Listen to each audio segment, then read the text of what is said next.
we have to ask you, you know, I know 50's been saying, you know, he's coming for everybody. Everyone has jokes. He's coming for everyone. Right. And he said that he wants to buy into your podcast.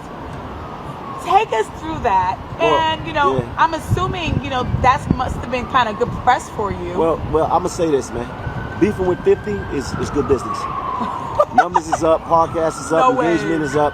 Beefing with 50, I wish I would have known this a long time ago. We could go a couple more rounds. No way. 100%. Yeah. Were you surprised to see that, or? I mean, yeah, because it wasn't something that I was normally practicing. You understand what I'm saying? You know, it wasn't about, you know, having an issue with anybody. But since we got a podcast, let's rap about it. You know, it's good for business. But he said he wanted to buy half the podcast. Now, I'm saying if you want to buy half the podcast, I'm the person you need to see about that. I'm the guy you got to see about that. I mean, do you think he was being like facetious or was he say he don't cap? He say he don't cap, so I should be receiving a phone call, right, saying, yo, what's up with this podcast? Because I'm the guy. If you want to buy half the podcast, I mean, listen, I'm the guy. Right. I mean, we just saw Joe and Jada. We just saw Breakfast Club on Netflix. What did I just tell you? Beefing with 50, beefing with Curtis is good business. Oh, my goodness. I mean, that's it. Well, what do you think is next for you guys? Do you plan on having like an actual sit down with him? Possibly. I'm not planning nothing in that area. I'm just going by based off of what was said. Correct. All right. So if we going by what is said, and the brothers is not capping, I'm saying okay. If you can't buy it from nobody else but over here. Right. So if you saying you making these bold statements, then my phone should be ringing. What's up? What we doing? Looks like 50 Cent has taken shots at the Let's Rap About It crew. Yep. Smoke. It's very smoky. Now, 50 posted this. Documentary is a big thing. Like, you don't want nobody doing a documentary about some, like, trying to just make your whole character look weak. Like, that's petty behavior. I don't understand why that's, like, legal to do, though. Documentary is more like a mockumentary. Shit like that. Do you think that is wrong or not? I'm not with it. All right, now he posted that clip, and then he also posted, and I got to make sure I got to see like what's true and what's not true. Call us squatters. Yeah, he called you guys squatters and said you guys owe $250,000. So is that true? I don't know nothing about that. Okay, so you guys have paid your rent. I don't know what he's talking about. Okay, all right, now. To put it in perspective, though, you said you weren't taking aim. No, we not making our podcast. Not going. We don't talk about people. We take and internalize it. We was talking about. It was a general conversation about do people have the actual right to make a documentary about you, and how would you feel if it was you? But I get where you're coming from. But at the same time, I'm not trying to walk nothing down. Like if it's smoke, it's smoke.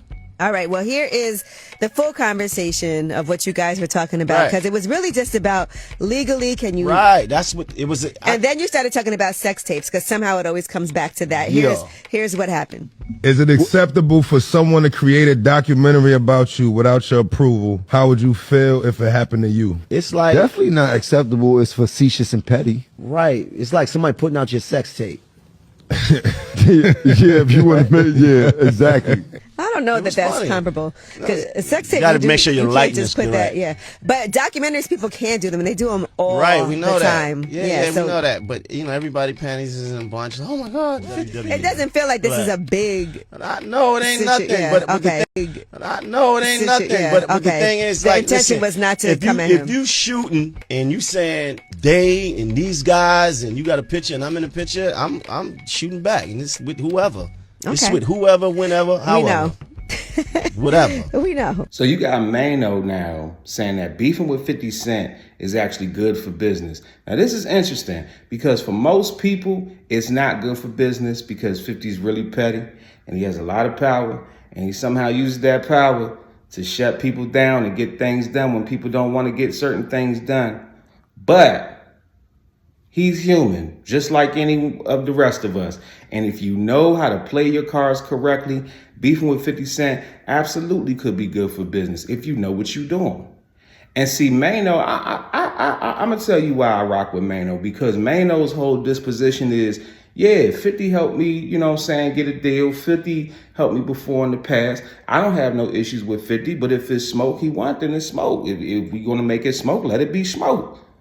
But Maino seems to be really intelligent in this situation to where he's going to know how to maneuver and how to use this situation to his advantage. And I don't even think 50's really like targeting Maino in this whole thing. I think it's more so a thing with Jomo and that whole situation. I'm going to tell you, one of the interesting things is 50 had lost 2 battles, in my opinion. The first wasn't really an actual battle, but it was the Kanye West album, I think. And Kanye West's album was dropping the same day as Curtis was dropping. If I'm not mistaken, I think Kanye outsold 50 at that time. And Kanye didn't really like play into the whole beef aspect of it.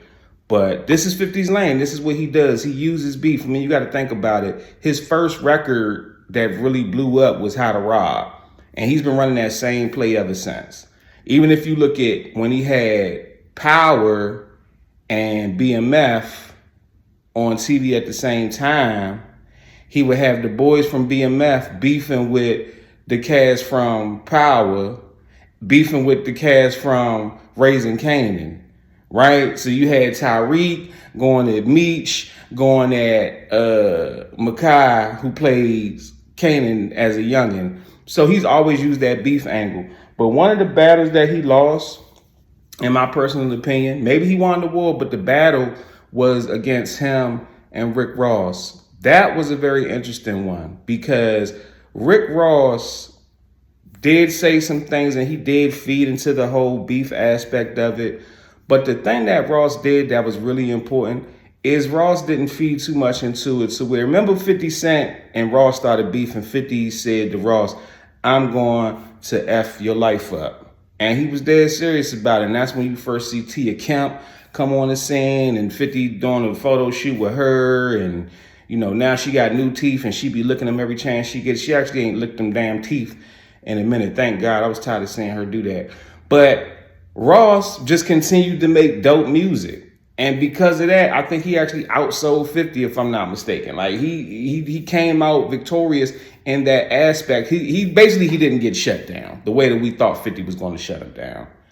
Because 50 is a powerful dude. Now 50 has posted up this audio clip of somebody, and supposedly this is the landlord of the IFC studio where Jim Jones and Maino have their podcast. You know, he claimed that they was behind on their rent, and he posted up this audio of some random guy talking about somebody being behind on their rent. Check this out. Want to rent it. And I said, okay, fine. Right? He's been saying this for since October. And he keeps trying to build it, but he won't sign the lease. He's like, I don't like these terms. I want 6 months of build out and ridiculous bullshit.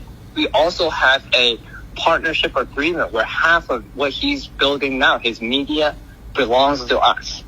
But he won't tell us how much he's making and doing all these things. So half of the content he's creating, if you want to buy that too, I'll sell you half the company. He's not a business. He's insane. To me, it's worth very little to nothing. But if it works out for you, I just throw that in as a sweetener. Okay, so what I'm trying to say is he signed a lease with me.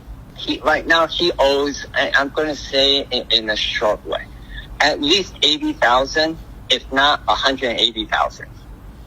The monthly rent on the old lease, not this. Now, for all we know, that could be anybody. That could be a random recording. I mean, for goodness sakes, the man went from saying that they owe anywhere between $80,000 to $180,000. That's a huge jump. You know what I'm saying? Like, how is the difference in the prices greater than the original quoted price? That just doesn't make sense. So y'all let me know what y'all think in the comments. Do you think this is cap? Do you think beefing with 50 Cent could be good business? And do you think that Maino may come out on top? Let me know what you think in the comment section. Hit the subscribe button and I'll holler back at y'all. You got a business, you got a brand, you got music. Nobody knows you exist and you need exposure. DM me or email me right now, bookingcranklucas@gmail.com to get the exposure that you need, and I will share your content on my platform. I got 850,000 subscribers on YouTube. I got 450,000 followers on Instagram. I have the audience that you need to get your content in front of. And right now, I'm running the holiday special, so you can get all this exposure for the low. Hit me up right now. I got you.